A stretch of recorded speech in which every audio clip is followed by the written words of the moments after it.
a petition to have pipe stem in Fallout 76. Impressive. Yeah. I just wonder, was Hinton going to be there? Hinton would be like a cool location. It's like a small town. The Ritz. It's got a giant Dairy Queen. Except it's not called Dairy Queen. It's like Ice Cream Prince. Yeah. Concord was in it, I would lose my mind. Yeah, if there was like some university there, like if you're gonna do university, Concord would be a good one to do because it's not like a lot of art you got to do. It's smaller location. Now, would they try and do like modern Concord, or would they go to like take pictures from that era of like the 50s? Now too much has changed. a few more buildings. They don't have a pool anymore. They used to have a pool. Yeah, it's a weird. I would have never like a Fallout game in West Virginia. Like that's something Kid Me would have been like wrote Bethesda to make, but I would have never actually pictured them making. I've been saying like Far Cry 5 would have been perfect for West Virginia because it's like very similar geography to what is in Far Cry 5, and then religious cult people. Like, yeah, that's all believable for West Virginia. Set it in McDowell County 100%. Like, they got snake charmers. Yep. Someone told me Welch is going to be in Fallout 76. I haven't seen a lot of, like, named locations. Other than, like, Point Pleasant. Well, everyone knew Point Pleasant had to happen. The Greenbrier. Greenbrier's going to be interesting because it's, like, tied to the story, like, a good bit. And there's like, apparently it's going to be a very like big and cool secret thing. What's going on with Greenbrier? I'm just interested in this game, like how it's going to work, because it's online and all that. Like, I know it's not going to be like your normal PvP, and it's not going to be like Destiny. Yeah. But I still don't quite understand how it works. And you can nuke people, which is interesting. But they try to incentivize you to not use the nukes to just blow up people. Because the nukes are, it's like the end game thing is you find these nuclear launch keys, which is like a whole ordeal to try to find them all.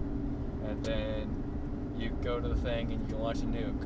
But the idea is you launch it at like these different locations and it'll like hyper radiate that area for a good while. And a bunch of high-level monsters will be there, and you can fight them, and you get the best loot in the game or whatever from killing them high-level monsters, like Ultra Death Claws or something. I don't know. Ooh. How many Death Claws have you like actually successfully fought in a Fallout game? Oh, a lot. Like not counting the first one and 4. In 4, not a lot because there wasn't as many. See, I tried to avoid them in every game. I don't know. I killed a lot in New Vegas because there's like that area that's like infested with them. Yeah. See, and it's the straight stretch to New Vegas. Yeah. So you don't know anything about the game, and you're playing it for the first time. You're like, oh, I'll just walk on this road to New Vegas, and then there's 6,000 Death Claws. Well, it's funny. And then if you take the left path to Vegas, it's like canyon and like cazadors everywhere, which are like almost just as bad. But like there's like this mine or something in New Vegas that's like infested with them, and there's like the Queen Deathclaw and whatnot, and it's like you go there at the start and you're like, oh man, this is awful, and you have no chance of killing any of them, and then you go back at the end of the game and you got like power armor and like a 50 cal, and then you just take them out. See, I never got power armor in New Vegas. Yeah, it was harder to get. You have to do like NCR. Or I think like the only other way to get it was like from doing the Enclave quest. I'm sure there's probably a couple other ways, but you have to get training for it too. So. See, New Vegas was my favorite because it's the most in line with the old Fallout games, which are even more messed up than the new ones. Fallout 3 is kind of happy. Like, I liked how 4 did so much more for the building of the Fallout world, like course correcting from 3. Yeah. Because, like, the Brotherhood in 3 is not like the Brotherhood in any other Fallout game. Like, how nice they are. And, like, they kind of do that with 4. Because they're like, no, they're assholes. Yeah. Well, to the point where it's like, I could be making this up, but I think, like, the leader of the Brotherhood kills, in 4 killed and replaced the dude in DC Fallout 3. Which I think maybe he just gets old and dies or something, I don't know, but I know it's like, nope, we're not being like them losers anymore, helping the wasteland. Nope, we're gonna take all the technology. Yeah, I didn't do much with the Brotherhood, so I didn't really get into their story. When I finished the game, I was just like, I gotta finish it because I've had it forever. Because I just kind of tapered off with that game. I stayed strong for a while, and then I was just like, oh, there's other things. The Brotherhood one path is like the one where you want it to be easy and have all of the best stuff. Because like they give you power armor, you can call in a vertebrate at any time. You get all the guns and whatnot they have, and any of the missions you're surrounded by Brotherhood dudes with armor and guns. So it's like yeah, just shoot things. But I don't know why you would ever side with the Brotherhood because they're crazy. I think I sided with the Railroad. Yeah, I did with the Railroad the first time. Yeah, I'm pretty sure I sided with the Railroad. Yeah, I did Railroad, and then I reloaded a save and did it again with the Institute, and then my second character, I did it with the Brotherhood. The Institute could be interesting. It's. I don't think the writing was really good for the Institute because it like makes it impossible to like them unless you're just like, oh, it's just my son. Yeah. There's a lot of plot holes in that story.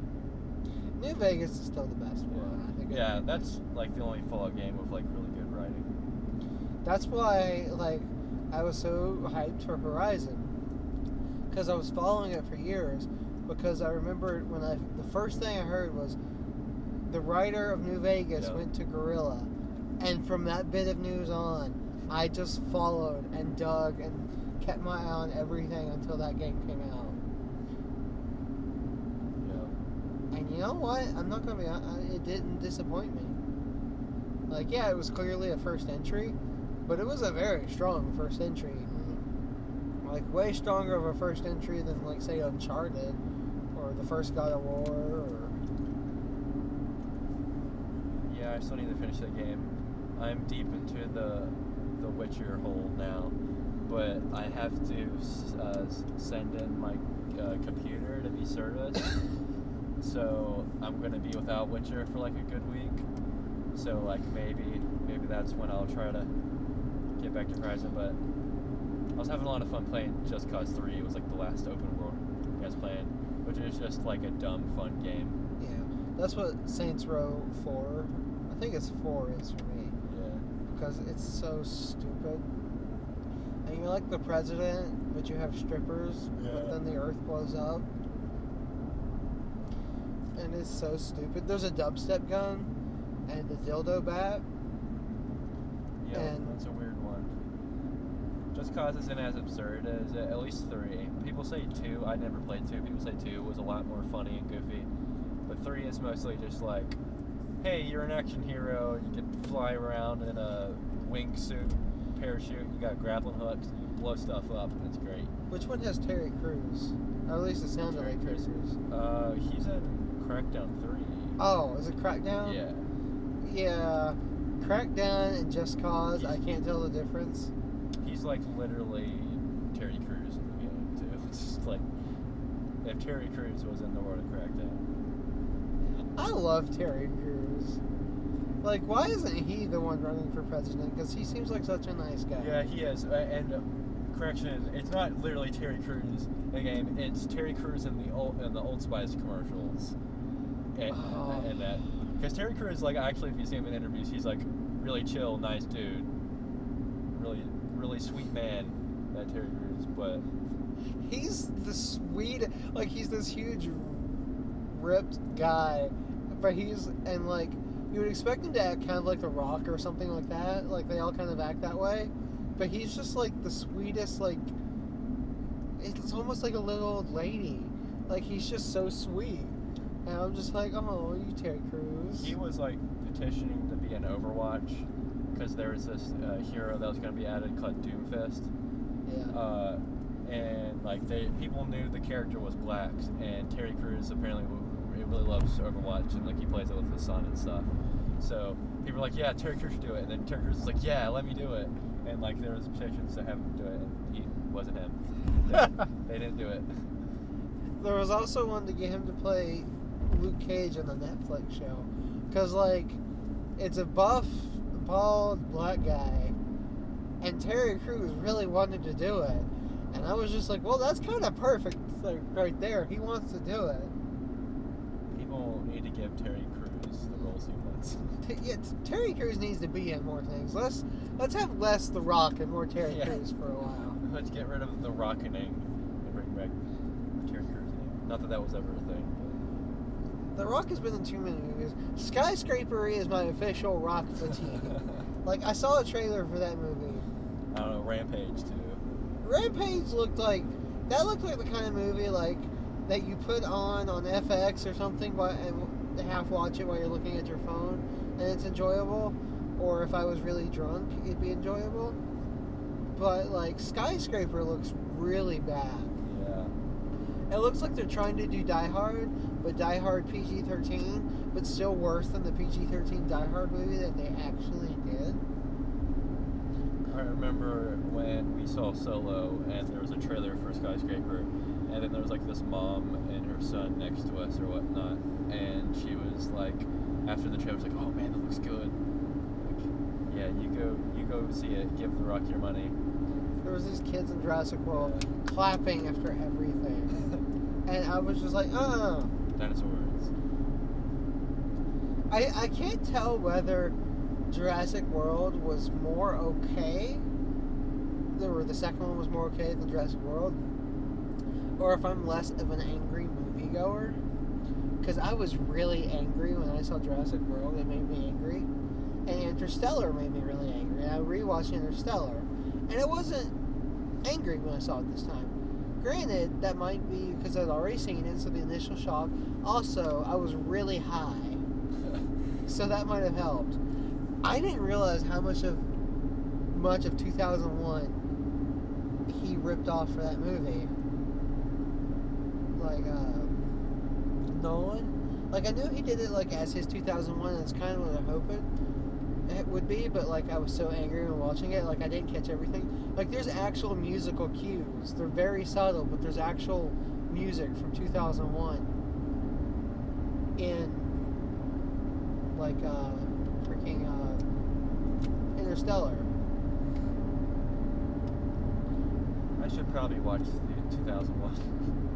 2001's really good. I just got this book. There's this book been making the rounds, and like Brad Bird really recommended it and stuff.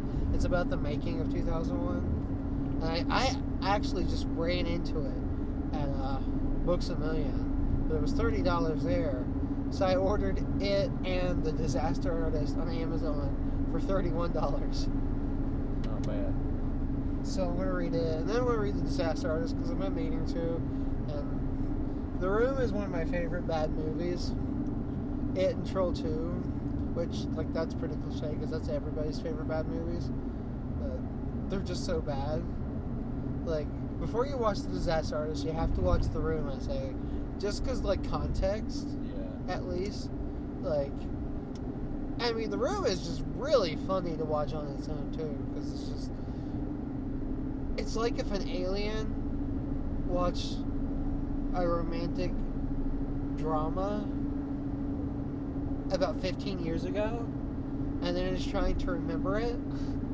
That's what the movie feels like. This is how humans behave. But like from a vague memory. And then it's like, oh, what? That's not how people talk. Why is he trying to have sex with her belly button? What? I didn't know it was that kind of movie. Dude, in the first 20 minutes, there's 4 sex scenes. Wow. There's no more like the rest of the movie, but in the first 20 minutes, it's just like, and it's got this terrible like R&B music overplaying it. Oh my god, It's beautiful. And then you have Troll 2, which is literally anti-vegetarian propaganda. Because the writer of Troll 2 was mad that all his friends were becoming vegetarians. So that's how Troll 2 was born. Even though they're not trolls in the movie, they're goblins. It has one of the best scenes ever where two people make out with a corn cob between their mouths. That's cinema right there. Yeah, that's... Forget Citizen Kane. Forget The Godfather. That's quality. Yeah. I feel like you need to get like one of those 100 movies you need to see before you die and just go through that. Yeah. The first 3 Jurassic Park movies are coming to Netflix in July. It's a Sunday. So might finally watch those. You know what we should do? Or at least we can maybe record it. Because I want to do that thing where I watch a bunch of movies I've never seen, like The Wizard of Oz. Because somehow I haven't went 25 I've years. seen that one, and I'd rather not. Well, and I was saying, like, I'll do that, but then we need to get you watching Jurassic Park because you've never seen it before. You know what's scary? Jurassic World Fallen Kingdom came out in 2018. Jurassic Park came out in 1993. 25-year gap, right? Somehow, the CGI in Jurassic Park, the first one, still looks better than all the other movies. Wow. I don't know what deity Spielberg made a deal with, who he sold his soul with, to have this, like, always good-looking CGI. But it's ridiculous, because it's always good-looking. Yeah. Last Jedi just came to Netflix, right? Yeah, I think so. That's See, surprising. Netflix seems to have lately been really picking up their movie game. And Amazon's been doing pretty well too.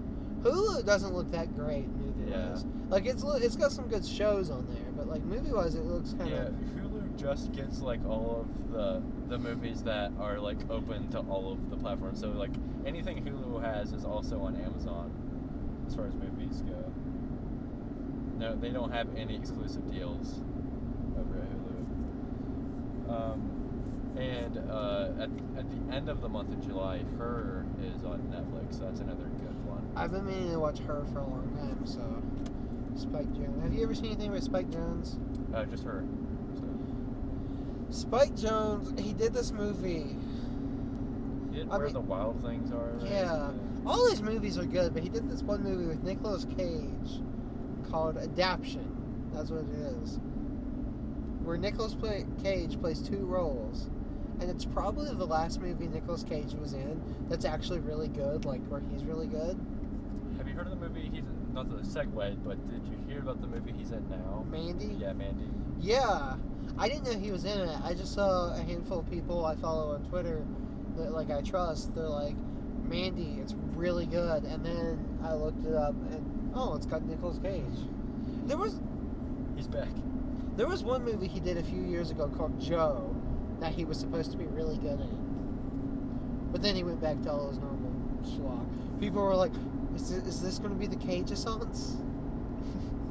Because, we had the McConaissance. I laugh every time I hear McConaissance. The McConaissance that lasted, 2 years? Because, he did Mud. And I think a couple other movies around the time there were really good. And Mud was pretty good. And then, he did Wolf. He was in a small role of Wolf of Wall Street, and he was in Dallas Buyers Club. Which he's pretty good at Dallas Buyers Club. And, people are like, oh, he's a good actor. He's not just generic rom-com guy now anymore. He's a good actor. But then he did Interstellar. Just a little too dramatic. No. It's just the most Matthew McConaughey. But I love it though. Like it's every time he's on screen, just the majority of the movie, and he says words come out of that man's mouth. It's my favorite thing. He's so Matthew McConaughey in it. It's great. He's just all right. remember when we used to look up at the stars and wonder. And I was looking at the dirt. Yeah, Now we're gonna die in the dust. I was so mad over like the plot of the movie the first time I watched it. I didn't pay attention to the stupid dialogue, and it's really stupid. He's like, we're looking in the dirt, and Murph, don't let him leave, Murph. I thought it was alright plot-wise up until the bookcase thing, and then it's like, yeah, alright. No, see, I got mad because he just got these coordinates and found it. Like, they did resolve it, but it's still kind of lazy.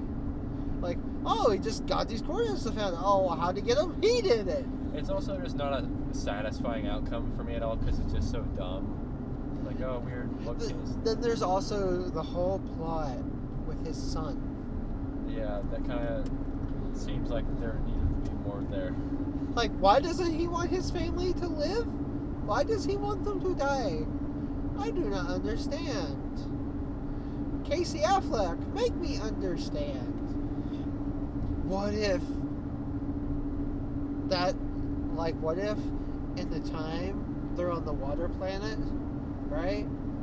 What if Casey Affleck's character in Interstellar is somehow related to his character in Manchester by the Sea? I was going to say, she like burns his crops down to get him to leave. It's like, when she did that, it also killed his family. And then he's a really sad man and has to take care of his nephew. I feel bad for Casey Affleck, kind of. Because he's Ben Affleck's brother, and everyone knows Ben Affleck. The amount of good movies Ben Affleck's been versus the amount of good movies Casey Affleck's been, it's a much higher one for Casey. Like, he's also given better performances. Like, that one scene in Manchester, like when he's trying to shoot himself. Yeah. It's like, oh, this is just sad. all of Manchester. He's so good at it. And he's just so depressing and so awkward. Just a broken human. That's such a good movie, man. Yeah. That, I think, was more deserving than Moonlight. Yeah. And La La Land. I'm kind of surprised La La Land was up there. I still need to watch that. It's like after seeing Whiplash, I was like, yeah, all right, I'll see your movies, Damien Chazelle. But up until that, I wasn't like super interested in it because. Doesn't he have a new movie coming out? Yeah, I forget what it is. I think he was like doing it with someone else. I've been trying like really hard to keep track of all the drama movies to try and predict the Oscars this year. So far, my Oscar predictions is Boy Erased, the gay conversion movie with Lucas Hedges. The movie where Timothy Marmoset, whatever his name is, sells drugs. The movie with Timothy Marmoset and Steve Carell. The movie where Steve Carell carries around dolls. That trailer was so bad. I was like, I cannot believe this is a movie. I watched it, and then I saw it said Robert Zemeckis. I immediately knew what it was. This is too much. He's like fighting Nazis. But it's so weird. It stands a chance to be nominated as the feel-good movie, and because it's relevant because of the Nazi thing. Because there's a lot of times a feel-good movie, The Blind Side. Yeah. I keep forgetting that was nominated for Best Picture. The freaking insane. Blind Side. I would be real happy if Isle of Dogs was, just to have like an animated stop motion movie and nominated for Best Picture, but we'll see. Maybe Best Animated at least. Yeah, it'll definitely be nominated for that at least. It probably won't win it with The Incredibles 2 being out, but we'll see. I gotta see The Incredibles 2 because it's supposed to be really good. I don't know. I've heard it's good, but like it's kind of just this first movie again. See, everyone I saw said like it's really good. I've seen everyone say like they really liked it. It's not as good as the first one. It's just kind of more of the same. A lot of the same jokes.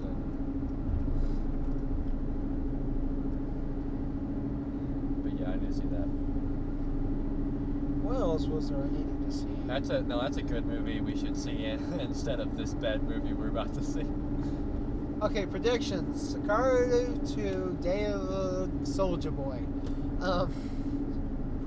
The name is just so bad. Day of the Soldier.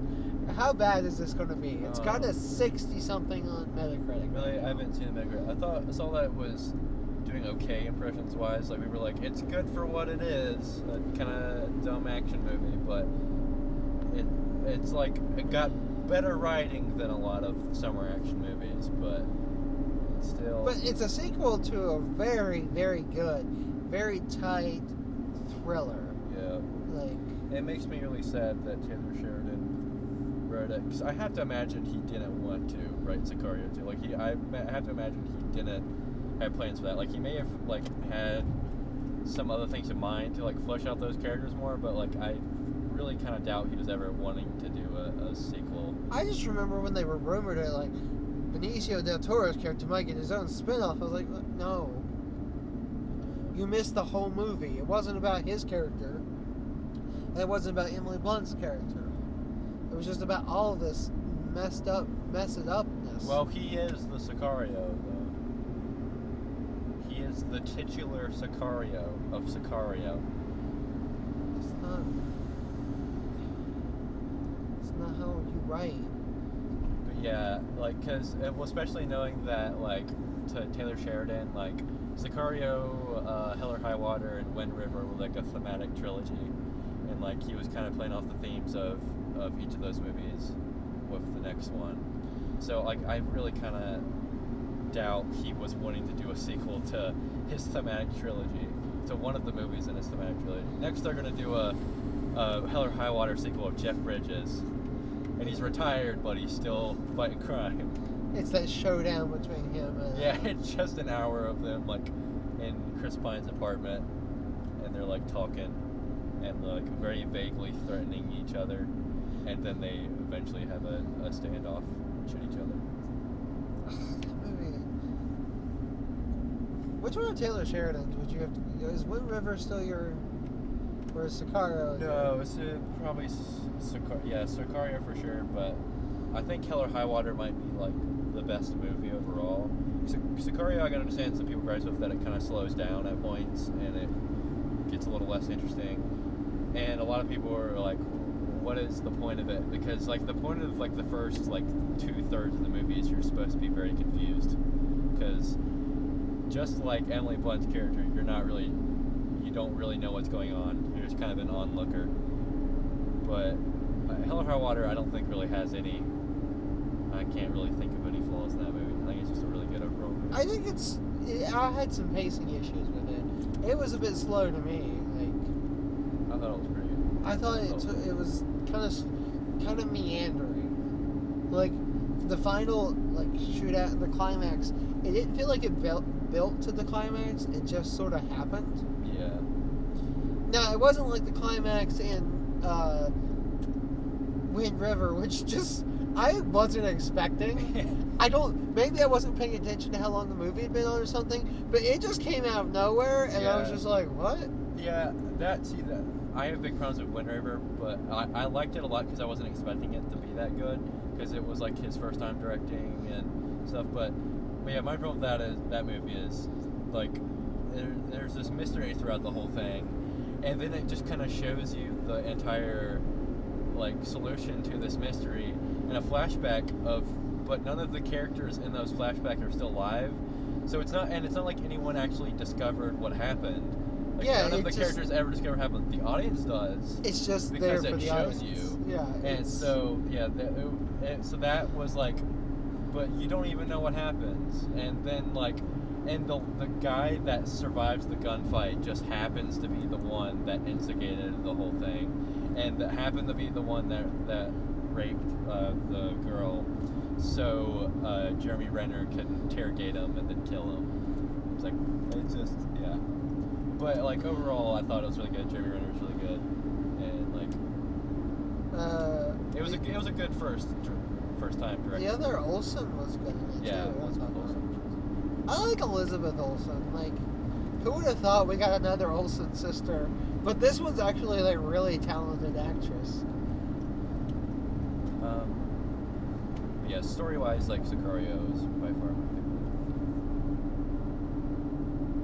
It's really good. It's also very pretty. It's the only of those three movies that is shot by Roger Deakins, so it's got that going for it. It is, yeah, it's pretty. But Sicario is still Sicario is a gorgeous film. Yeah, no, it's the only one that was shot by Roger Deakins. Oh, Sicario. Yeah. Yeah, I thought you were saying Wind River. I was like, oh.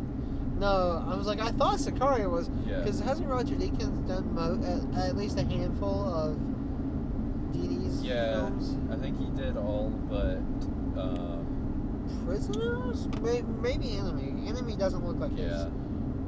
All of his American movies. But did he do Arrival? I was thinking someone else did Arrival. I think someone else did Arrival. Yeah.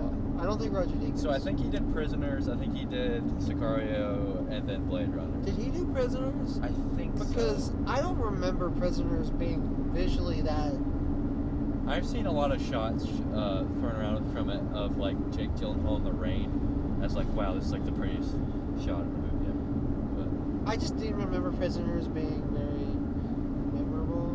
Maybe that's because I was like, maybe because Prisoners has a very engrossing story. Yeah. Like Prisoner is one of the best thrillers to come out in recent years because it's so tight and like it really one that pulls you in. Like I can't think of another one in recent years that like at least I've seen. I'm sure there's been plenty of that I've seen because like Gone Girl was good, but it wasn't as good as Prisoners. Prisoners reminded me of like early David Fincher, like Seven, Fight Club era. Which, I mean, I'm not the biggest fan of Fight Club in the world. I do like that they got Starbucks to agree to product placement without them realizing it. The movie was taking a dump on product placement. And there's a Starbucks cup in every scene of the movie. Wow. Every single scene in Fight Club has a Starbucks cup in it. Yeah, it's hilarious. At least to me. I wish Denny had a movie coming out this year. Yeah, but I'm willing to wait because if he wants to make Dune and he puts all his efforts in Dune, because see, you're not familiar with Dune at all, are you? Yeah, which I wasn't with Blade Runner either until I saw that he was making it 24/9. I was like, all right, I guess I'm gonna watch Blade Runner. Yeah, but now. You saw the original Blade Runner, so you knew a little bit what you were going into. Yeah. Well, I mean, I still have time to watch Dune before. There is. That's really weird though, because the original Dune was made by David Lynch. Are you familiar at all with David Lynch? The name's familiar. Okay, David Lynch did Twin Peaks, Elephant Man. He's known for being very surreal, very weird.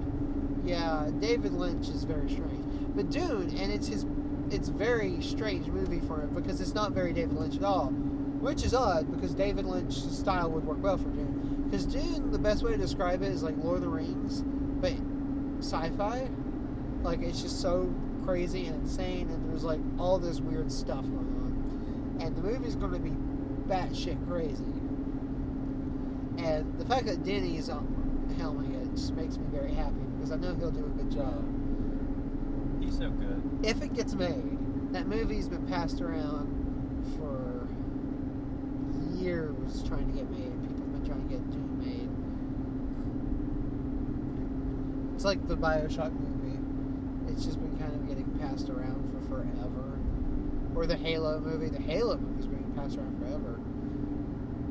We just need to stop making video game movies. Yeah, we really do. We can just enjoy our medium separately. We don't need adaptation. Well, they're like, hey, we've made good comic book movies and good book movies and good, like, I'm sure it's possible to make a good video game movie. Like, there's nothing about it that's, like, would prevent it that much. It's Isn't just there, that... though? It's just that... They can't they do it? can't do it. I don't know what it is. They just can't do it. Like, The Last of Us could have been good if it was Neil Druckmann writing it. But even he was like, no, this isn't going to be a good movie. So he's like, we're not doing it. The only way that would have been a good movie is if he wrote it, but you got like the Coen brothers to direct really it. Good. Like, yeah, you need a really good director attached to a video game movie at some point. Like, maybe that'll do it. Maybe they just need a really good director. Because you've had fans. Like, the first Silent Hill movie, the guy was a huge fan of Silent Hill. I think video games would be better for, like, an HBO series, like Game of Thrones. Yeah. I I've like thought of like a Fallout HBO series. I have a Fallout series and a Dragon Age series. It pitch in my head for years. I have been like fine tuning. I'm especially proud of my Fallout one because my Fallout one occurs before the bombs drop. Yeah. Because that would give you so much play and so much unexplored lore. That would be a really good Telltale game too. Would be a Fallout game before the bombs drop. And like the final finale would just be the bombs dropping while the song "I Don't Want to Set the World on Fire" plays, and that would be all you need. And I think that would be perfect. And you could even keep the mystery because like no one knows who the bombs drop. Just have a silhouetted hand pushing a button, and make the like Chinese, because you explore all sides, and make the Chinese and Americans like nuclear button the same. So they have the same exact nuclear button. Someone pushes that, so you can keep all the mystery. And then you could do a sequel show set in the actual like Fallout. Yeah.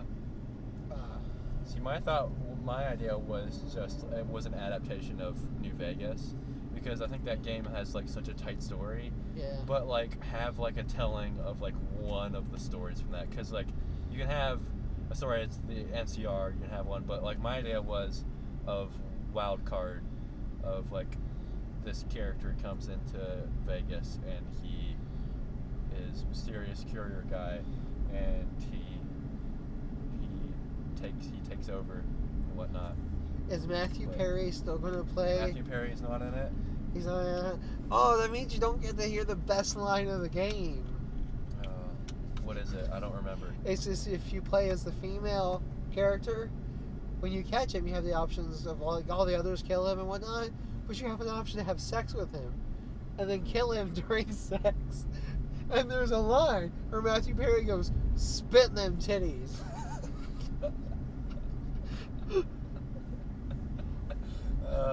I had to stop the game at that point. I wonder how many takes it took Matthew Perry to do that one. I bet you it was just the first one. I feel like all of his was just the first take. Because I just had Matthew Perry go, "Spin them titties." I'm just like, nope, we're done. We're not going in this anymore. But yeah, so my idea was like first season is the build up to the Hoover Dam battle, and then maybe like the finale is the Hoover Dam battle, and then second season is like what happens after that, and then that's like maybe it, and just wrap it up with that. See, I had a good idea for a Dragon Age show. Is that kid old enough to drive a car? No.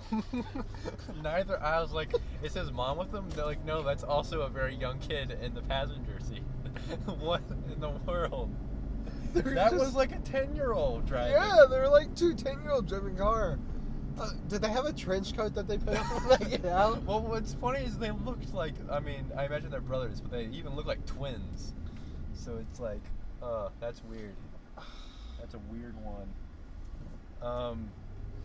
But see, I got like really deep into the lore of New Vegas, and it was like, what would happen with this like geopolitical struggle, and like no matter what happens, the NCR is gonna win in the end, because they're like as much as the Caesar's Legion thinks he's Rome, like no, NCR is Rome. They're the only empire, like they're the only faction in the Fallout universe that's like mentioned in every game, and like.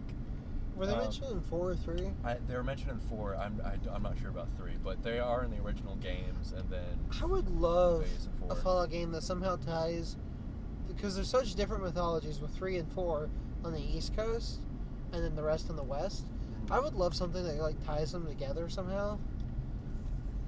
But see, I like the idea of it either being like House or Wild Card wins, takes over Vegas, but the NCR is always there, and they're this giant, massive empire, and like the only one that exists, and they're not happy about being kicked out, and they want to come back in. So it's like the NCR is like trying to get back in and collapse your empire, or your Vegas kingdom, your independent Vegas kingdom you got going on. But then I also kind of like the idea of the NCR kind of having a Rome situation that they're picked apart by like all of these different factions.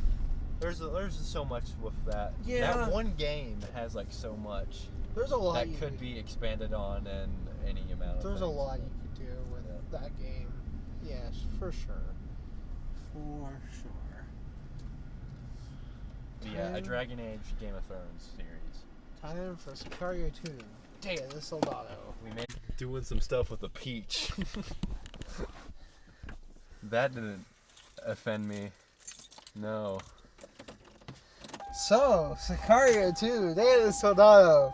Remember how Sicario was this beautifully shot, cinematography, just well acted, well written, well structured, really tight thriller that left you on the edge of the seat and guessing what was going to happen next?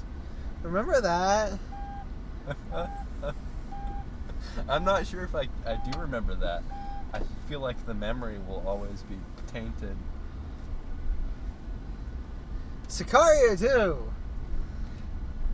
First things first, Sicario 2, Day of the Soldado. Why the 2? Why the 2? I don't actually think there is a 2. I think it's just Sicario Day of the Soldado. See, I had actually seen a 2. I think they they may may have rid of it. I think they may have had a 2 at some point. But because like movies don't use numbers anymore. Yeah. Neither do games. Yeah, We've done away it's- with numbers. But Number would have been fitting for that movie because Numbers is something that was like older, and that movie script felt like it was written in 2007. Like right from the get-go. What's something you don't really see in movies anymore, especially political thrillers? Terrorists. Islamic terrorism too. Yeah. It's a movie about cartels. You don't see Islamic terrorists and cartels. Did they drop it in Fox News Blender? I don't think Taylor Sheridan wrote that. Like that? I really don't think he did. I think he just like they put his name on it because like the guy that wrote the first movie and directed Wind River and wrote or not wrote, it was Sicario and Hell or High Water. But no, it was ghostwritten by someone else. I don't think they ghostwrote it. I think they just found an old script that didn't get made from like someone wrote in 2006, slapped Sicario 2 on it. Because like it felt so old and outdated, like everything. You know what was funny was I was like, oh, from the trailers I was like, oh no, Taylor Sheridan did indeed write this because they had the line where Josh Brolin says to Benicio del Toro, "Good luck" after they're cutting ties, and then in the trailer Benicio del Toro says, "Luck doesn't live on this side of the border," which is literally a line from Wind River.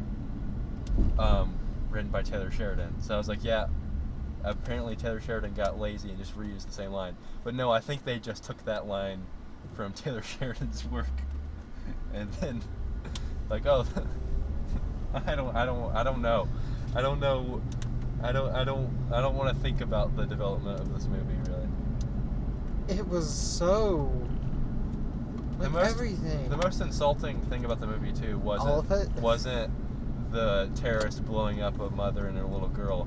No, it was the fact that they used the same song from Sicario, the boom boom boom, like the really like suspenseful, like droning music. Yeah. That's like really good. They just reused it. They reused the late great Johan Johansson's song for this bad movie. All of the music sounded like Blade Runner 2049 or something like that. Like Then he likes the like really bassy, like kind of doesn't really sound like music as much as like noise, a noise, something. But this movie, just like everything about it was so, and the movie didn't end. Yeah. It didn't end. It just stopped. Like it was like they were shooting it, and it was like, oh, shooting wraps tomorrow. And they're like, oh, quick, we lose Benicio in an hour. Hey, come here. Let's finish this. Yeah. The dollar store's over there. Go grab some tattoo stick-ons. Like, nothing gets resolved. Oh, it's so bad. Not a single plot line. Oh, and then Josh Brolin's like, fuck them all. yeah, we're keeping the girl. She's going in the witness protection program, even though, like, the government's not going to allow that.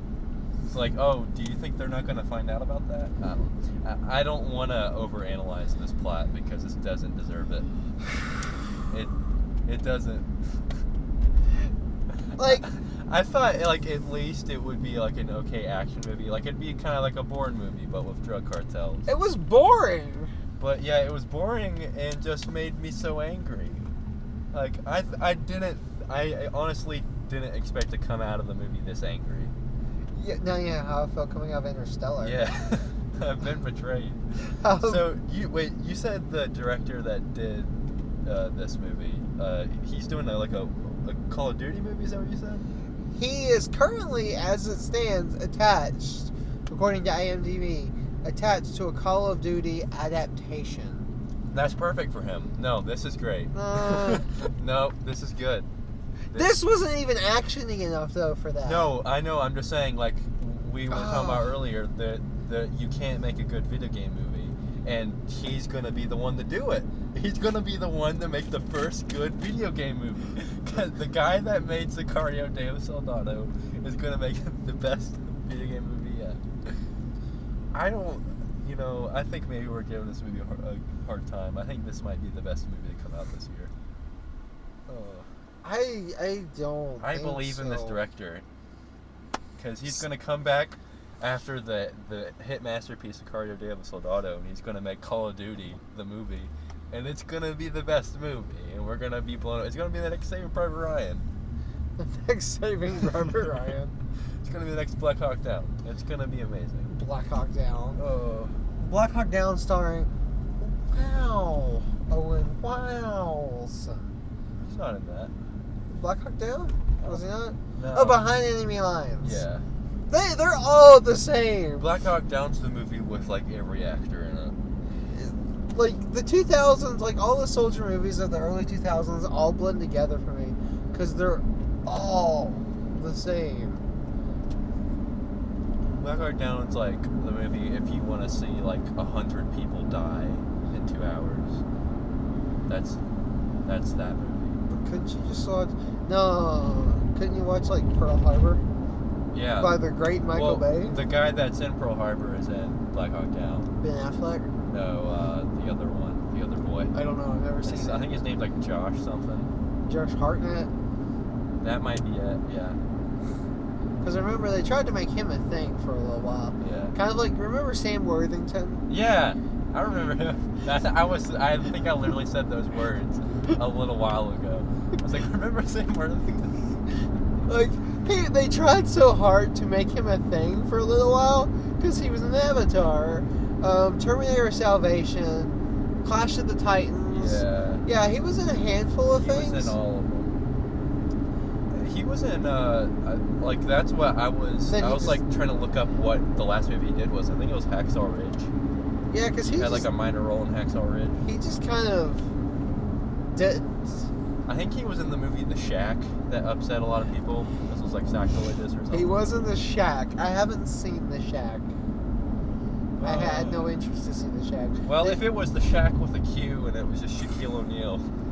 You mean Steel starring Shaq?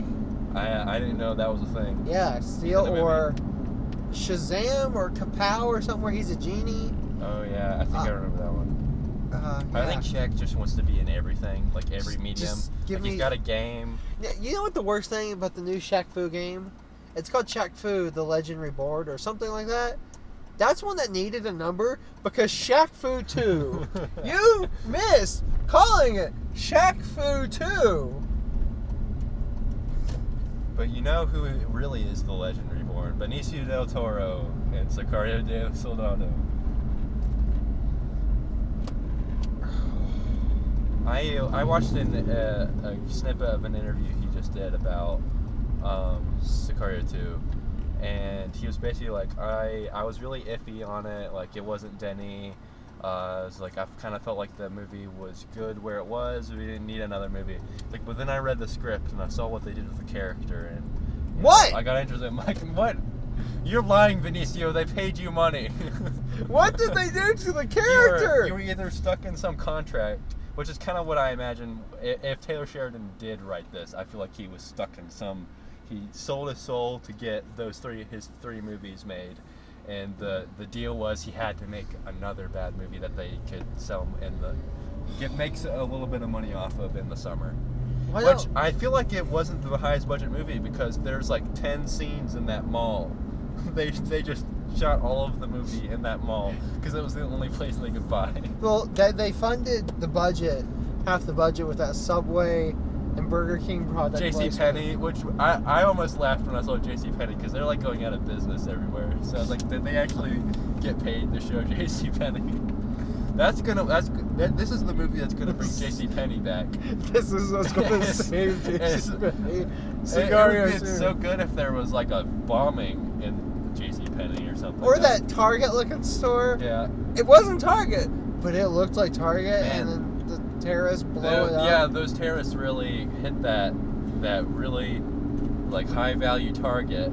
You know what I don't understand? That mom trying to get out the door with her kids. And if she had stayed where she was Yeah. and like covered her face, she would have lived. Or just like gone the other way. Like instead of walking directly towards the guy and be like, you don't have to do this, you don't have to do this.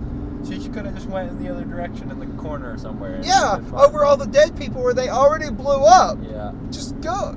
Ugh. I was like almost when that happened. I was like, if you didn't drive me, I would have thought about just getting up and leaving. And I had to pee so bad in that movie because I would have went before we went in, but I thought it would have already started. So I was like, Yeah. so I had to pee so bad, and it's so many times I was debating like I'm just gonna get up and leave.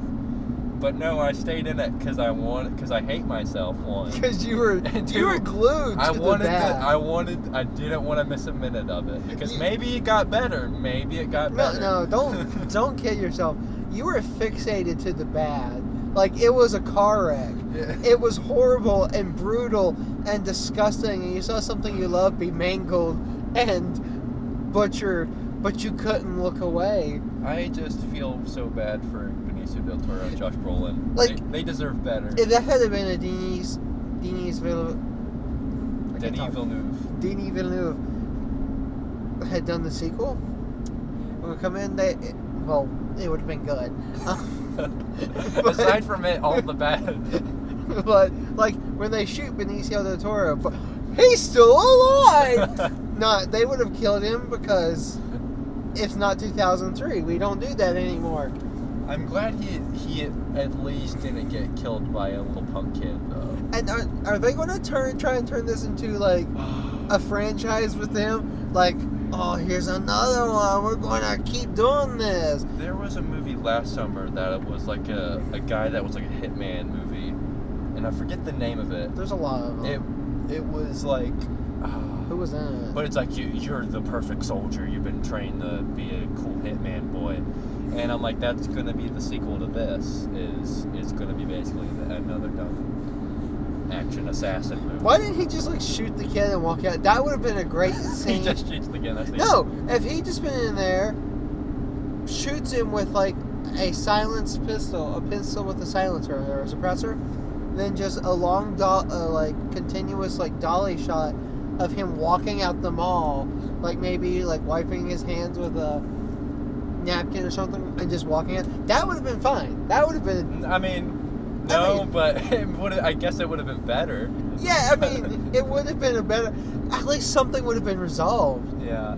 Literally, I cannot understate this enough. Not a single plot point was resolved.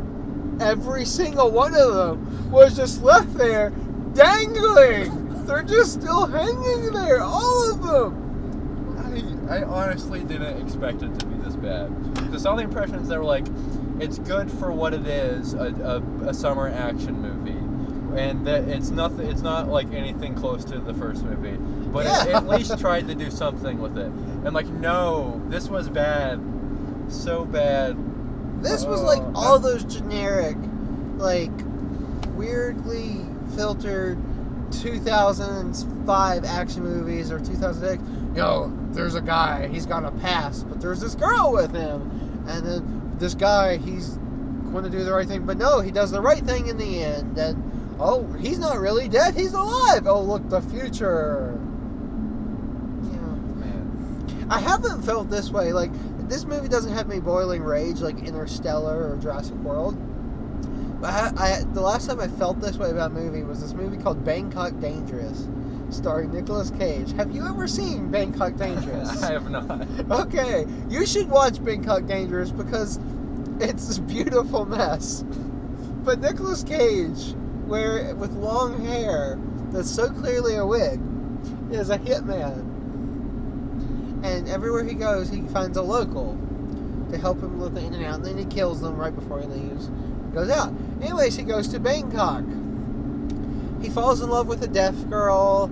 He gets involved with this local guy in their political struggle.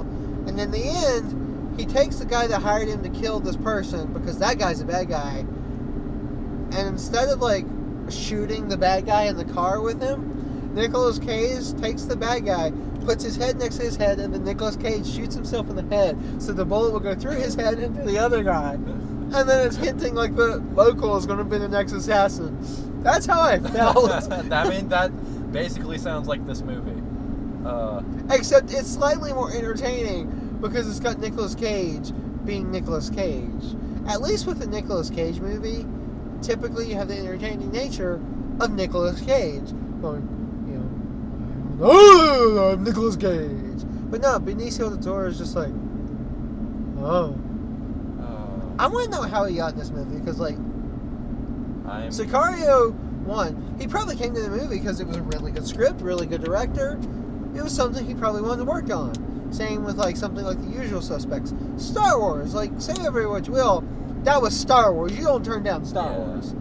I was trying to think of something. The Wolfman. That's a very terrible movie he's in. But if you look into the development of that was a passion project for him. He was a big Wolfman fan.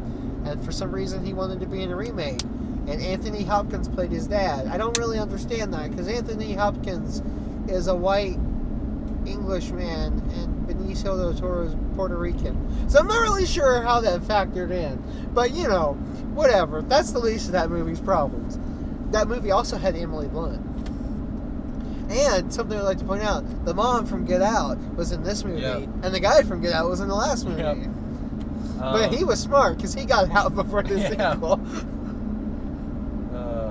I'm telling you, I'm pretty sure him, Taylor Sheridan, and Josh Brolin got, like, some bad deal. They sold themselves to the devil, and to get what they want, they had to be in this movie. Josh Brolin's fine. He's Cable and Thanos right now. Yeah. Also, his mullet at the beginning of the movie. Yeah. And he wears flip-flops in the first movie, and they made him wear Crocs in the first movie. I mean, in this movie, which tells you how out of touch they are. Yes! That goes back to my point of this movie being written in 2007. I bet you had this guy, he's a total badass, but he wears dad shorts and Crocs! Wow! Wacky! Because this movie was written in, like, 2007. What was this movie? Why does it exist? Oh my god. I'm so angry. It was so bad.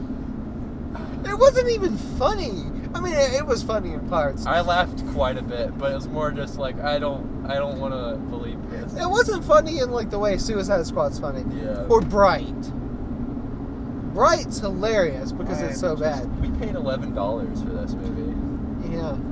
That's gonna be the $22 this movie made, and then I guess the other guy that was in the theater with us. That's gonna be it. Was he still there? I don't think he was there. He was. Okay, I thought maybe he got up and left immediately.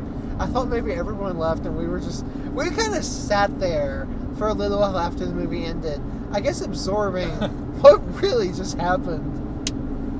Like, there's movies that just kind of stop, like No Country for Old Men. There Will Be Blood. They kind of just stop, have an ambiguous ending. This wasn't that. Manchester kind of. Yeah, Manchester same way, but everything kind of is resolved. Yeah. In Manchester, like, it's still, all the plot points are resolved. The movie just stops. Yeah. Three Billboards had a kind of. Yeah, Three Billboards is similar. This doesn't have that kind of artistic, interesting. This is like something you saw in like the Fast and the Furious first like few of those movies. The Fast and Furious, Mexico Drift, or something. I do like, though, that it's like, I don't know how this movie could get any worse. And then it comes up 1 year later. I'm like oh, yep. Well, at first I saw that, I was like, did that kid just go home and just drop all the money he made on ink? Like, yeah, also, why in the world did he jump out of the car other than the fact of, hey, we just need a reason to have this kid still be alive? they didn't want to kill him. I thought maybe he was going to, like, walk backwards to look at, and, like, this is what I've done. Yeah, I was expecting, Benicio del Toro and him to, like, run into each other or something. Yeah. But no, he just jumps in the car, and then that's the last you see of him until he comes back at the same mall, and he's got tattoos all over him. And you notice they kind of hid Benicio del Toro's cheeks in the darkness. Yeah. So you couldn't see it, the scars, because they probably couldn't afford the makeup, because they spent that $3 at the dollar store getting all the fake tattoos for the boy for the final scene.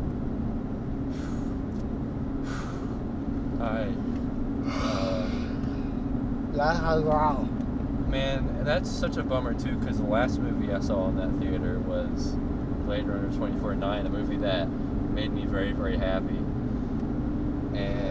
And the last movie I saw in Blacksburg was Call Me by Your Name, which was at least as far and I'm saying that even the peach scene is less offensive than anything in this movie. The peach scene, you're just like, what? Why are you doing that? Stop that! No. Yeah. Whereas this movie, the rest of the movie is pretty fine. You're just like, stop! Bad! Like, you just want to slap their wrist the whole time. Like, no, bad. This was like one long peach scene. It was just, the peach scene never ended.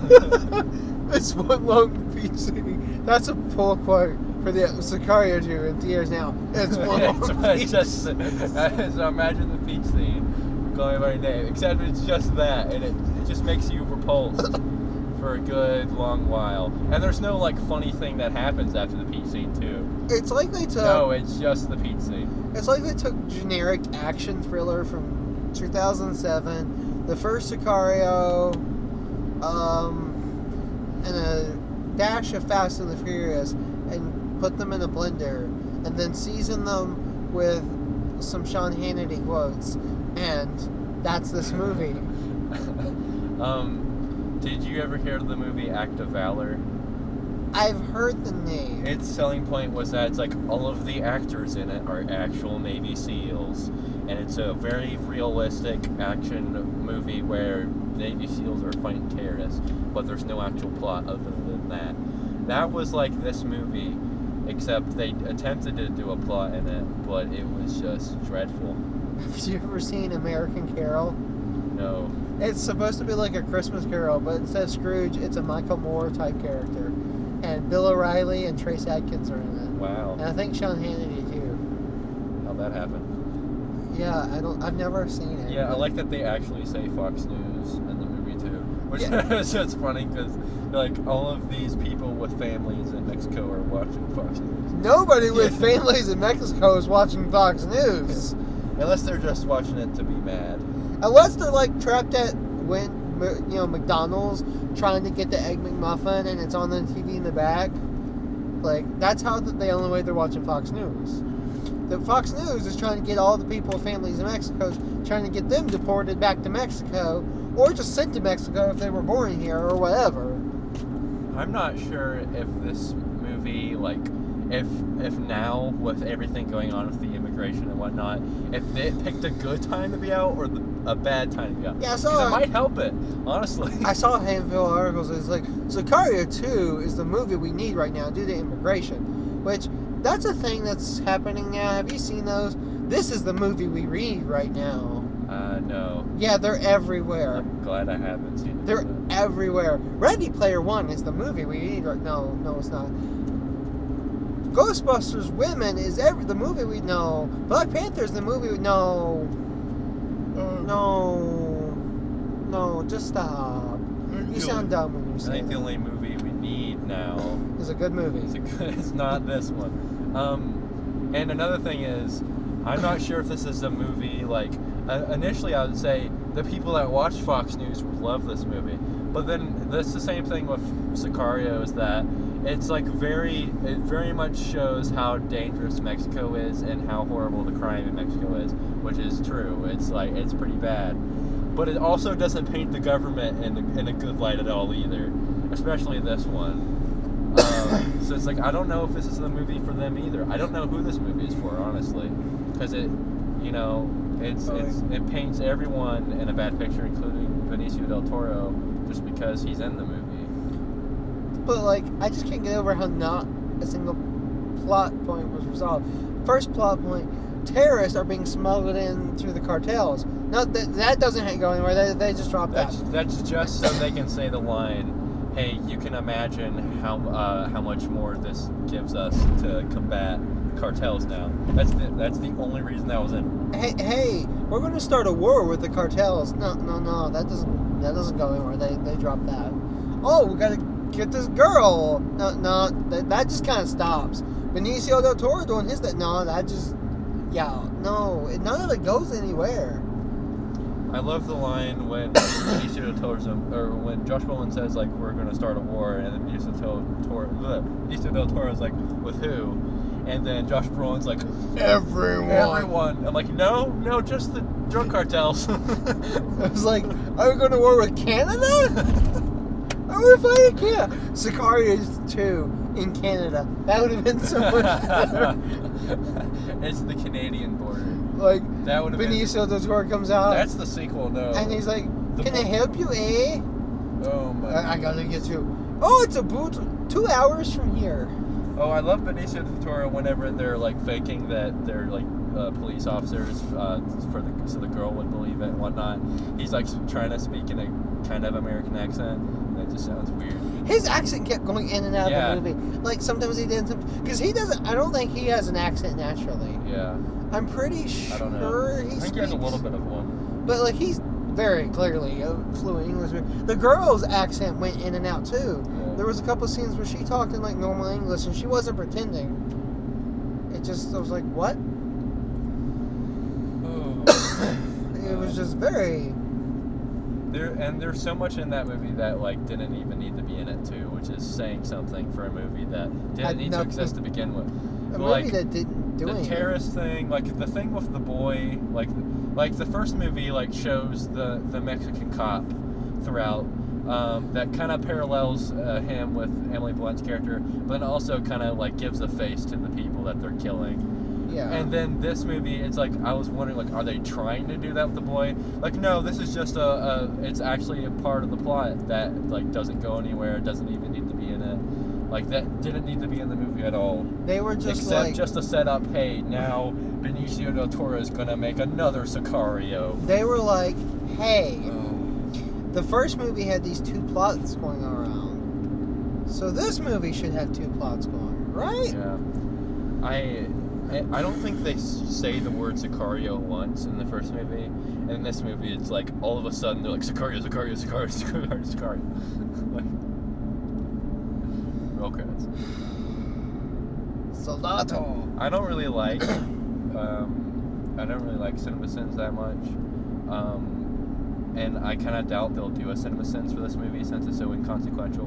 But I would enjoy that so much. I honestly think this movie would stand a good chance of getting CinemaSins. We'll see. I hope so. I used to love CinemaSins. I just don't watch them anymore. Like, I just kind of stopped. But I used to love their stuff. I watch so many of them to where I'm like, no, you're completely misunderstanding like a lot of these things and just getting things factually wrong. That in a series that's about nitpicking movies and how easy it is to nitpick those videos, like it's not worth watching. It's not like if you're gonna do it like where you're nitpicking these movies to death, like at least be somewhat right about it. But they just get so much wrong and just misunderstand so much that I just like, nah, I'm kind of over these. Yeah. I like the idea of them though, but Honest Trailers is like that for me. I was just like, no. Honest Trailers is a little too fanboy. Well, yeah, they're at least like trying to be funny about it, where CinemaSins goes back and forth of like, oh, it's satire, it's comedy, and like no, and then over analyzing movies, like they can't decide whether it's a funny thing or a not funny thing. CinemaSins,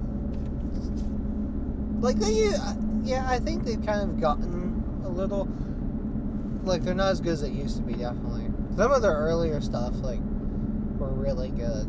I think I've kind of moved on to like stuff like Just Right. I think that's the name of the channel. And Nerd Writer. And Wisecrack does some good stuff. Yeah. I love Wisecrack. The one that of Last Jedi, God of War, Logan was really good. Yeah. But boy, if you like video essays about movies, boy, is there plenty of that on YouTube right now. If you want some video essays, boy, I can list you 50 people. I think there's too many. Yeah. Honestly. Well, and most of them aren't good. Yeah. Like, it's like not good analysis, or it's just like so surface level. Yeah, that's why I tend to I only go to ones like I came to Nerd Writer through Blade Runner. I think I came across this Blade Runner video, and I liked it, and I kept looking at his stuff, and it was really good. And then I've only started watching ones that like I've seen in the suggested and recommended, like because I like his stuff so many times. Just Right. I need to get a picture here. Oh, I'm never ready, but now this is the greatest thing that has ever existed. All right, thank you. Thank you. Southern exposure. Southern, without the shedding of blood, there is no forgiveness of sin. Appalachian Christian Center, Peterstown, West Virginia, Hebrews 9:22, and then Southern Exposure, Gentlemen's Club, Platinum. Oh, it's so good. I wish this needs to be in Fallout 76.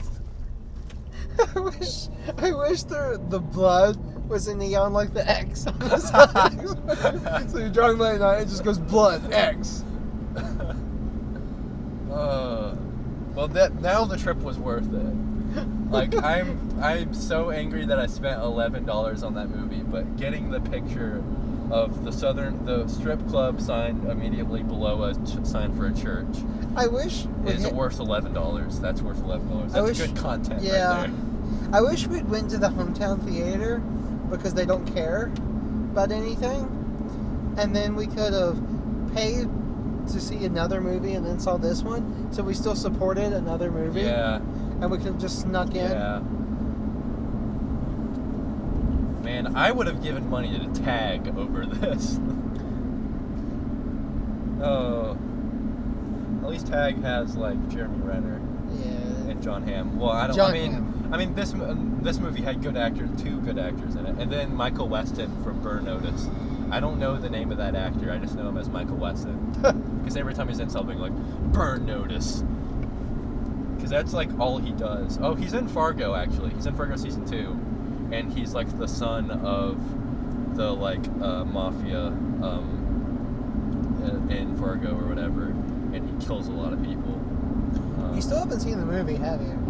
No, I need to watch that movie. I think it's either on Amazon or Netflix. And if it's not, I know, like, if you really want to take a leap of faith, they have it on Blu-ray for like $3 at Big Lots. Yeah, I've almost bought it every time I go to Big Lots, but then I'm like, I'll just wait for it to be on something. I think it was on. I think it was on something at some point. I don't think it is now, but I think it was, and then it got taken off, and I was like, oh, dang, I missed my chance. It's really good. That was like Ex Machina and Macbeth on Amazon. Both missed my chance for those. I haven't Ex Machina. Yeah, I kept putting off Macbeth, and then I really need to watch Ex Machina. Ex Machina. You need to watch Annihilation. Yeah, for sure. I don't know whether you should watch Ex Machina first to like kind of get familiar with the director, because that's his first movie. Now he's written several. He wrote 28 Days Later, which is one of the best like horror thrillers done. Directed by my boy Danny Boyle, who did Sunshine, which is kind of like Interstellar, but it made me less angry. Oh yeah, you told me about that movie. Yeah, Sunshine's good. I recommend watching it. Like, it's going really good, like really strong, and it's like reaching this really high peak. And then it just goes into complete left field for the third act and changes into an entirely different movie. That is kind of like Interstellar, except the first part isn't. Now, Interstellar made sense, because I knew what they were doing, because he wanted it to be like 2001. So that meant it had to have a weird, trippy part. But the problem is, he tried to make sense out of all that. 2001 is just like, here it is. Like, no warning, here it is. You don't know what the hell anything's going on. When I watched that movie, there was like 4 people around, and everyone is sitting on the edge of their seat staring with their hands like cupping their face because they're trying to understand. And Interstellar's not that way. It's not smart. One of my favorite cinema sins is the Interstellar one, because they have Neil deGrasse Tyson on, and he's explaining the science, and there's a book. It's like, if you're interested in the science behind this, there's a book, The Science of Interstellar, that can help you understand. And it's like, and then he says, if you don't understand the plot of Interstellar, there's nothing that can help you. And I love that, because that's that movie to a T. Dunkirk felt really good to me because it wasn't as good as Nolan's other work, but it was better. Yeah, I really like Dunkirk because it was so different than anything I've seen from Nolan. It still had that Telltale 3. It's really different than like any other movie I've seen, really. It had that 3 thing going on where there's like 3 scenes. Yeah. Emotional music swelling. Yeah. That was very Nolan, the music and stuff. But it almost feels like I haven't seen Mad Max yet, but a movie kind of like Mad Max in which the characters and the plot really kind of don't matter. It's just about watching the experience of like what's happening and the action and the suspense and all that. I don't like to give 10s, but if there was an action movie, I gave it 10 too. Yeah, that's really the movie I really need to see is Mad Max. See, that's a tricky one because like those movies, continuity does not matter. Yeah. But I do think you can benefit from watching them all because you can see the evolution. Especially the first two. You could kind of skip the third one because it's boring. It's the same length as the second one, like running time, I'm pretty sure. But it feels like it's a 4-hour movie. And there's points where I just yelled, "fuck you" at the screen because things were getting on my nerves. But yeah, 4 is just like an enhanced idea of 2. Like they take that, give it a bunch of steroids and drugs, and make it really shiny. And that's what 4 is. I think 4 is probably the best movie in the series. I think 2 is the best action movie ever. And the only reason I rank it higher as an action movie is because 4, the stunts are amazing, but they're all choreographed really well and polished.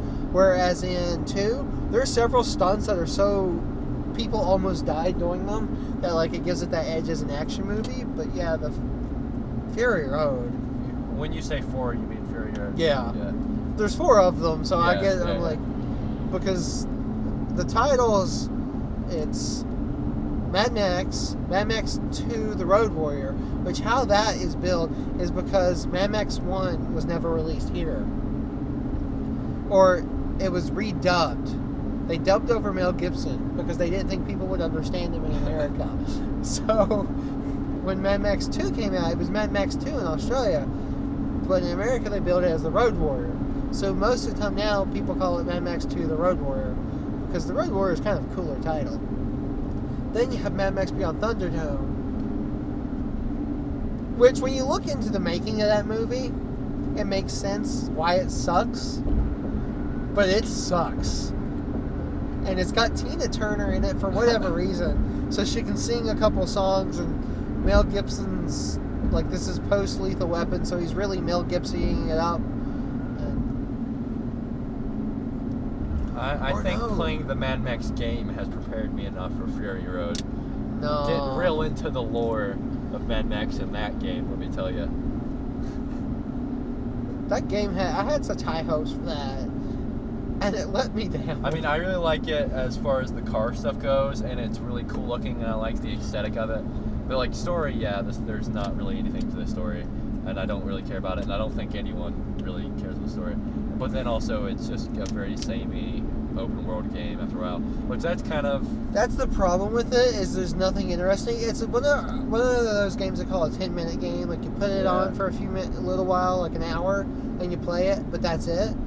Like it's not a game you like. Boy, does the car stuff when you're driving on the dusty roads and you're attacking a convoy. Boy, does that look so cool. And like you're like using the harpoon to pull tires off, and you're like ramming people. It's great. Yeah, I just gave up on the game. Yeah. But hey, it was a free game for you. I paid for it. Yeah. Well, and then, so Avalanche made that game. That's kind of the trend Avalanche has been going in, is making open world games that are really cool for a little bit and then get old. And that's Just Cause 3, except I think Just Cause 3 has way more shelf life because of like how much freedom. Just Cause 3 is basically like Infamous Second Son, but with guns and gadgets instead of powers. but the world is like so much bigger, and there's so much more. There's so much more to do, but it's still like kind of it's samey after a while. But I still think it's way more fun than Mad Max. Infamous Second Son's like a weird game. Yeah, because that's what I felt of Infamous Second Sons. Like after clearing these DUP like checkpoint things for like the 20th time, like yeah, it's kind of just the same thing. The story, the game just kind of left me kind of sad because I love the first two Infamous games, and that game does not acknowledge them at all. Like it almost makes except if you pre-order the game and you get the DLC, man. That is not like it's a quest that you pick up items, and then there's like a line of dialogue. It's terrible.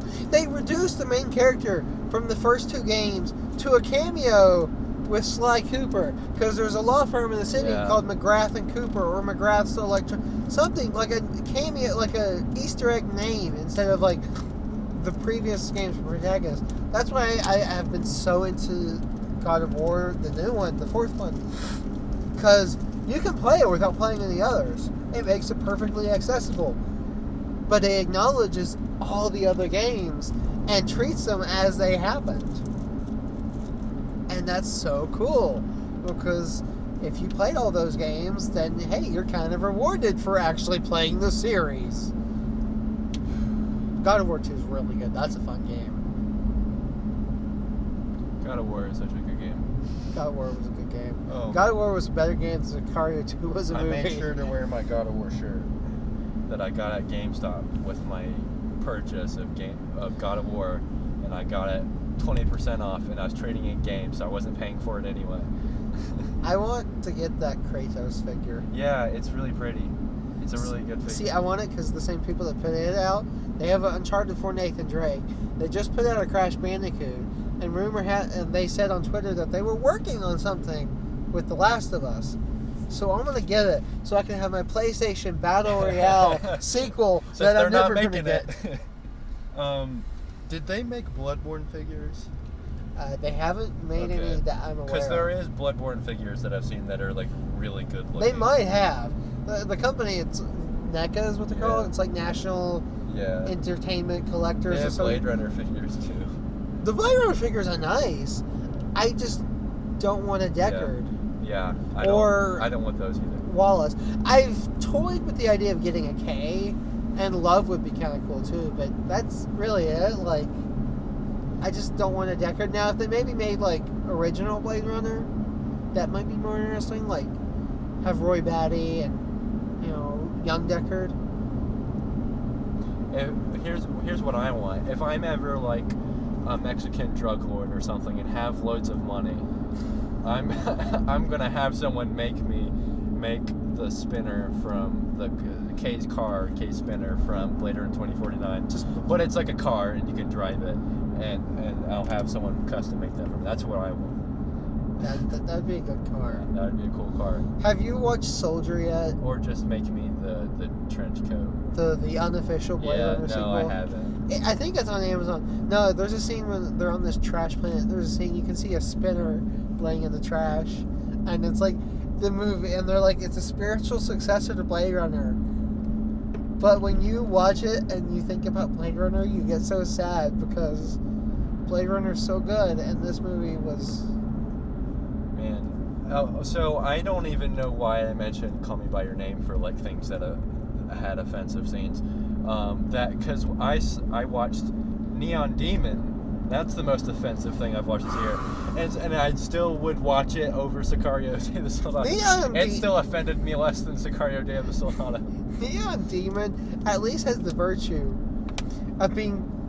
It's like a Hideo Kojima game. Yeah. Like, it thinks it's being artsy and cryptic and vague and all this stuff. And really what it is, it's just crammed so far up its own ass that it doesn't know. Like, even the people that have, like, these super artsy, non-linear, structured, just weird movies, they still have ideas and a structure to them. Neon Demon just was like, Demon has the best structure to any movie. Just boring, yawn, yawn, and then no, what are you doing? No, and then that's the last 30 minutes of the movie, just nonstop. That part, just no. What am I watching? that one part, because the whole movie you're like, what? No, what? And then that one part happens, you're like you're starting to fall asleep from the movie being so boring, and that part wakes you the fuck up. Yeah. Well, so it starts with the weird necrophilia scene. That's the scene. That's the one for me. See, them eating her wasn't as weird to me as the girl writhing on top of the dead body. Yeah. Grabbing. Yeah. No. Yeah, well, no. Yeah, that's the scene. And then you're like, okay, all right, I know where the last 30 minutes of this movie is going, and I don't like it. And then it's like, yeah, then they murder her, and then they eat her, and they, bathe in her blood, and whatnot. But no, the thing that, disturbed me the most, just because it's, the kind of thing that I hate, is, when she cuts herself open and, she coughs up blood, and then she coughs up... That's something that creeps me out, is coughing up blood. And then she coughs up an eye, and then that creeps me out way more. And then she takes scissors and cuts open her old chest and stomach to get all out of her, and then dies on it. And then the girl comes and eats the eyeball. And then what happened to the Jenna Malone? I think that's the actress' name. Her character, she's just laying there with her legs spread apart like she's giving birth, and just blood's good. It's like, what? Yeah. You knew that movie was going to be pretentious when it starts, and then over the entire opening credits is the director's watermark. Man, that man's insane. I sent you that video where they're talking about it, and he's like, oh, it's almost like fetishes for me. I'm like, you're a serial killer. Or he's and Ryan Gosling is like, so you were looking for something to make the scene a little more creepy, a little more memorable, and you went necrophilia. Ryan Gosling knows. And he was like, that part, he's like, it speaks to my inner teenage girl. And you're like... This man needs to be, locked up. He doesn't need to be locked... He needs to do something else. He's, genuinely creepy to me. I want a movie that's made by 3 different directors. Christopher Nolan, Denis Villeneuve, and this guy, Nicholas Winding Refn. That wascally weapon. Nicholas Winding Refn. And so you can see a sliding scale. One's really good, but one's kind of a little bit more mainstreamy and his style. And then you have Denis doing his awesomeness. And then this It just ends with just what? Imagine if he'd made Interstellar.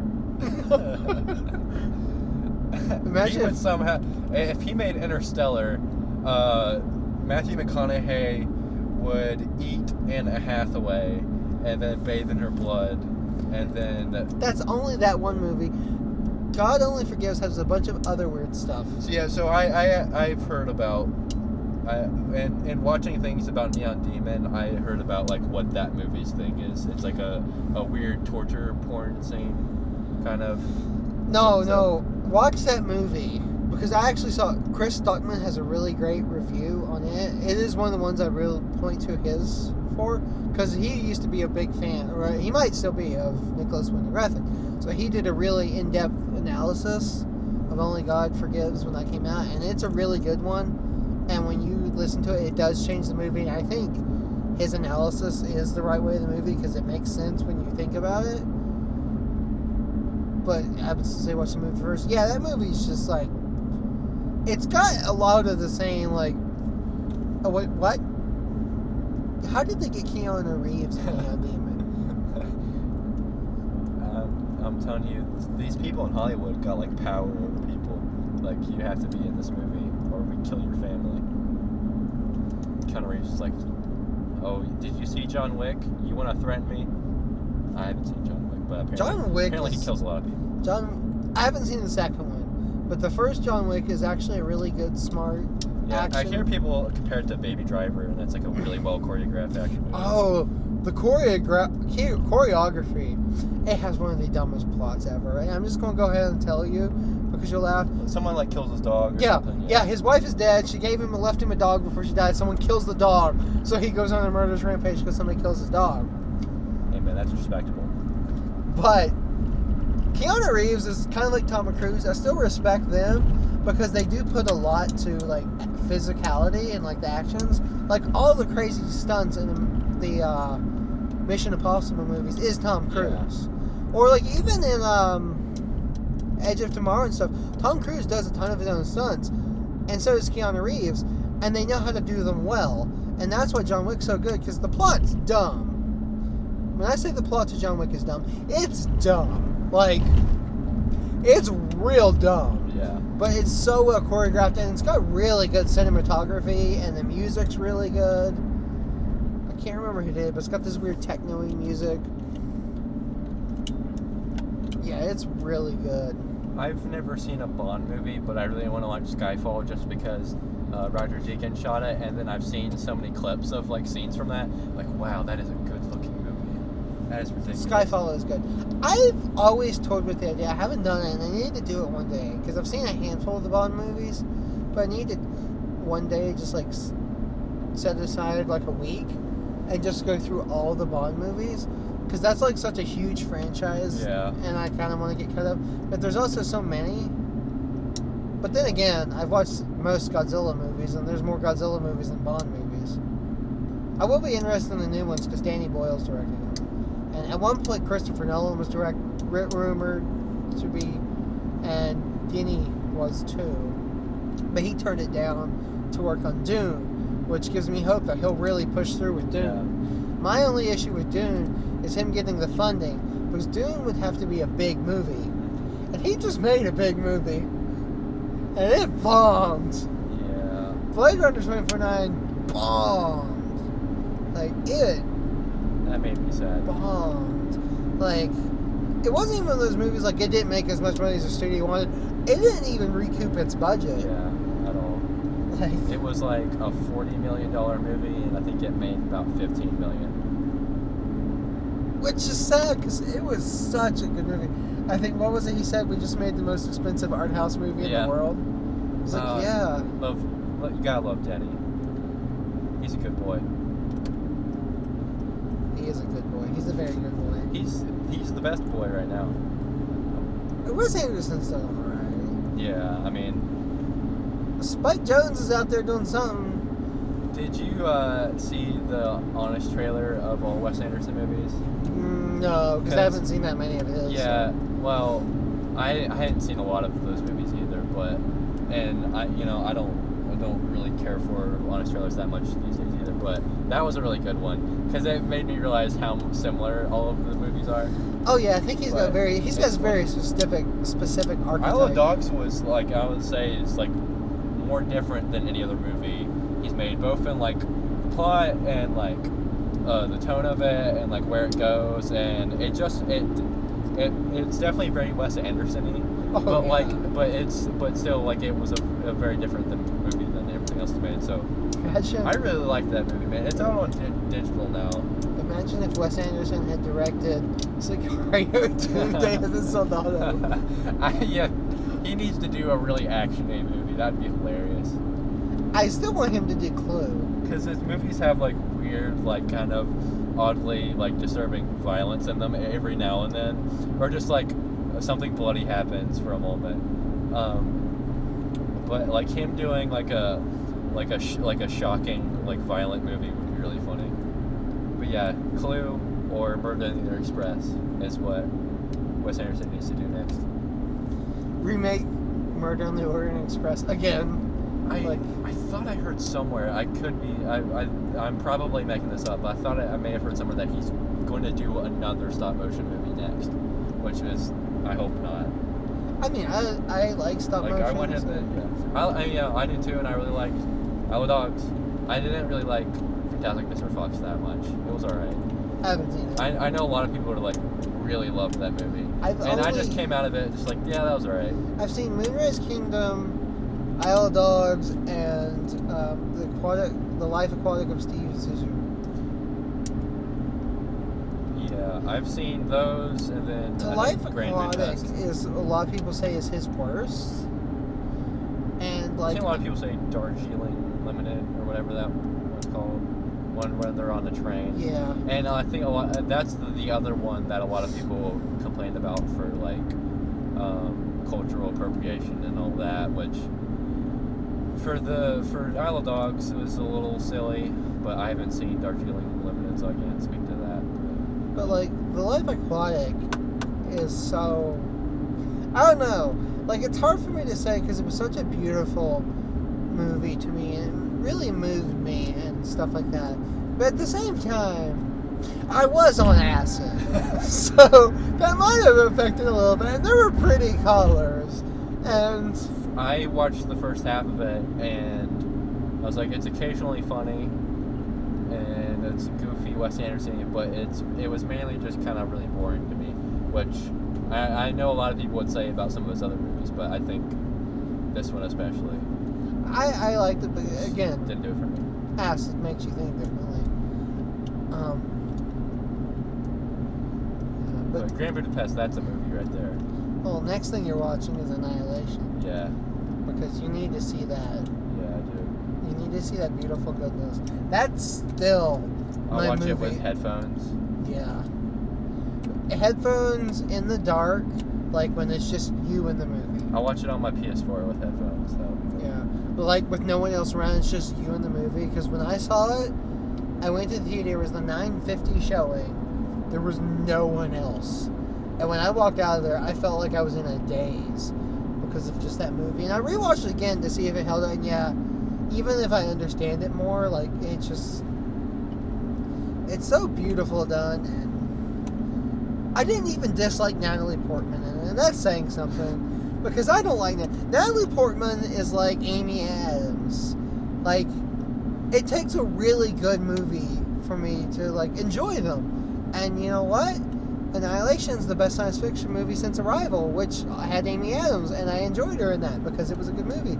Even though she looks a little sad in that movie, like she's on Dramamine the whole thing. But, you know. I think the only things I've seen Natalie Portman in are Star Wars and V for Vendetta, which aren't good examples of her work. Those aren't good examples of V for Vendetta. What you want to be remembered for. Yeah. Black Swan. I've seen Black Swan.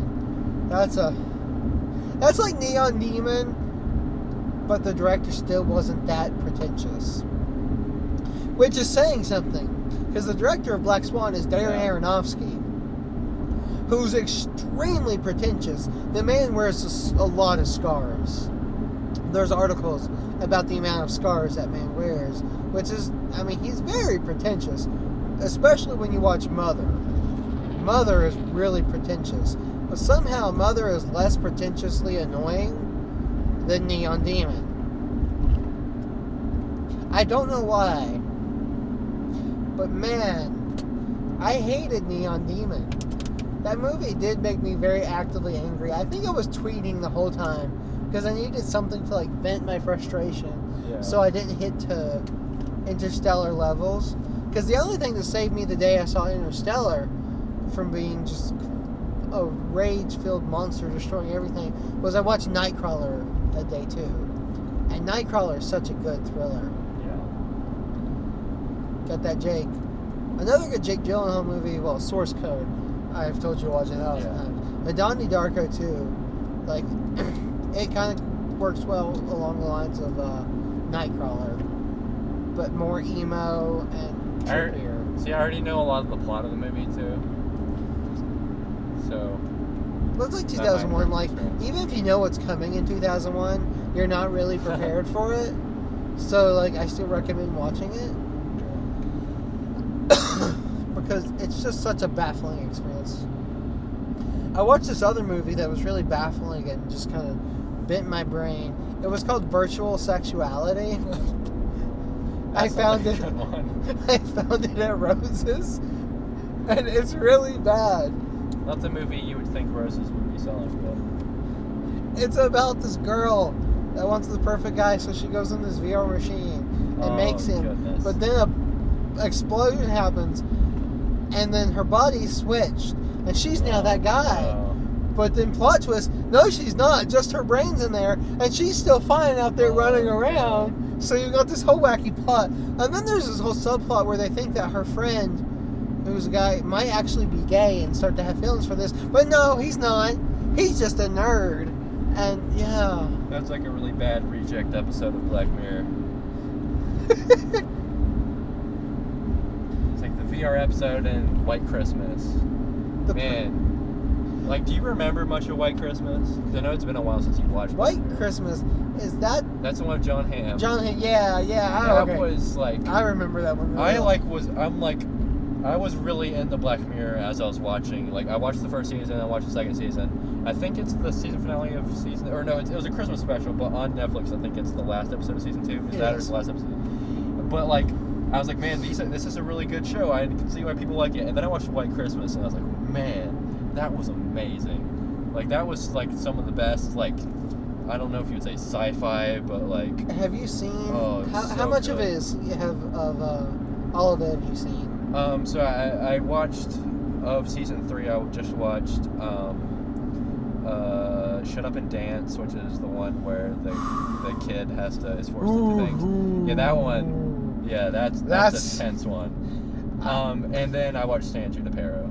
Which is a good palate cleanser. That was like, I was like, I'm gonna watch San Junipero, and then I'm not gonna watch an episode of Black Mirror for a good long while because I need to chill. I need to cleanse for a little bit. I'd say you're probably good to start again because when you get into season 4, there's a similar thing. Like, there's not one I don't think as dark as Shut Up and Dance. Yeah. But there is a good palate cleanser episode, like in the middle. So. Yeah. Well, and like White Christmas, like, messed me up a little too because like.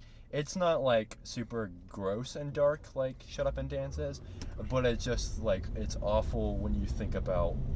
All of it? All of it. Like, it's just, like, that... To exist in that world is terrifying, but then to the thing they do with the cookie thing that they take from your brain, and then the guy that they force to confess to murder at the end, and then they just leave him in there for 1,000 years. That was just like, oh, no. That hurts my brain so much. It's messed up. Yeah, like it's messed up in a way that isn't like, oh, child pornography and murder and prostitutes and all that. It's messed up in a like, this is just like the worst thing to do. It's so good because how that one goes, like it's going through all this and it's all messed up.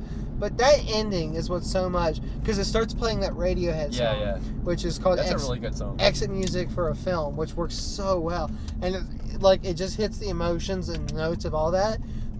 But then the resolution, everything's coming, and all those people and everything they went through, they just get that troll face. Yeah. And it's like, and it's just like, oh. that feels bad.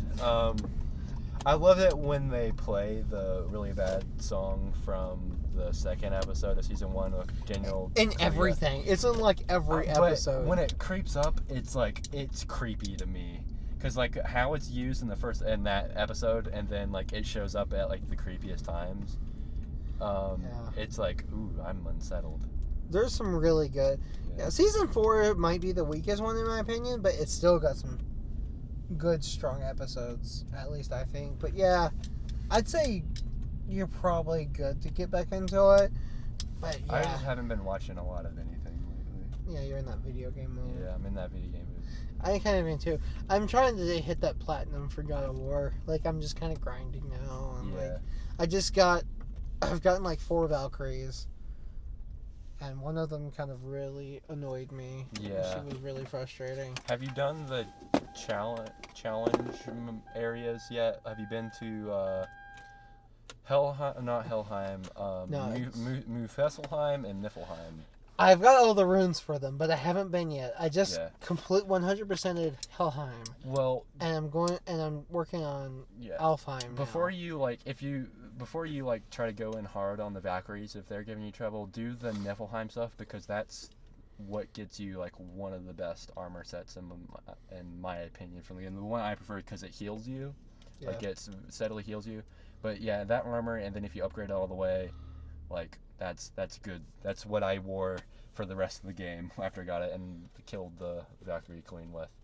Man, that's a good video game. I'm waiting on that New Game Plus mode to come back. Yeah. For me, I'm gonna play through like the first handful of hours again, and then maybe finish a review of it. Which I wasn't even planning on reviewing it. It's just no one else did, and I didn't have anything else to write. So I was like, I started the draft one, but then I just haven't been in the mood to finish it. So Yeah, I've been and waiting I on it. like that's such a good game. I wanted to review Vampire because that was a game that I had a lot of feelings about, and I wanted to write about and talk about to people. But there's another guy on the side that's supposedly going to be doing it. But I want to get into Vampire soon. Yeah. Once I finish God of War, I'm gonna play Life is Strange Before the Storm, and then we'll see where I go from there. don't buy Vampire I already until have it. it's like you already got it. Yeah. I was gonna say don't get it until it's cheap. I don't think it's a. I don't. I got it and Detroit at the same time. Because I think Vampire is really strong the first half, and then the more it goes on, the more with the story specifically, I really didn't like a lot of the places the story went, and then also just like the combat really wears on you by the end. But I do think it has a lot of really good ideas, and I think it executes a lot of those ideas really well. We should do a thing where we go through all the Quantic Dream games. Like we should go Heavy Rain, and then we should go through Beyond Two Souls, and like just talk about them, and then go to, like, or maybe like Twitch stream them, and then go to Detroit. And then after done that, play Until Dawn, so you can play a good game in that style. Yeah, Detroit should be a little better. But I mean, after saying Sicario Day of Soldado to wrap this up, I don't really want to put myself through suffering like that for a good while. So I think I imagine playing through those Quantic Dream games would result in a similar feeling of anger. At least Beyond for me, I didn't feel angry. Like it's just funny how bad it is, but I just like putting yourself through torture because like I knew going into this Day of Soldado that like this probably is a movie that I'm gonna regret watching afterwards, and it's it's probably not a good idea to go see it, but I didn't think it would be this bad. yeah, it's bad.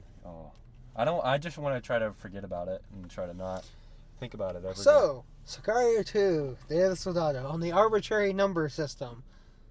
I'm gonna give it 4 Benicio del Toro doing the weird handgun thing out of 10 Benicio del Toro doing the weird handgun thing. I'm going to give it 5.5 terrorists blowing up this target.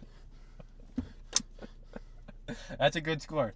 That's our scale now for the rest. For every terrorists movie, blowing up discount target. every movie we see from now on is on the Benicio del Toro handgun and terrorists blowing up discount target scale. What a movie that I'm gonna try to forget now.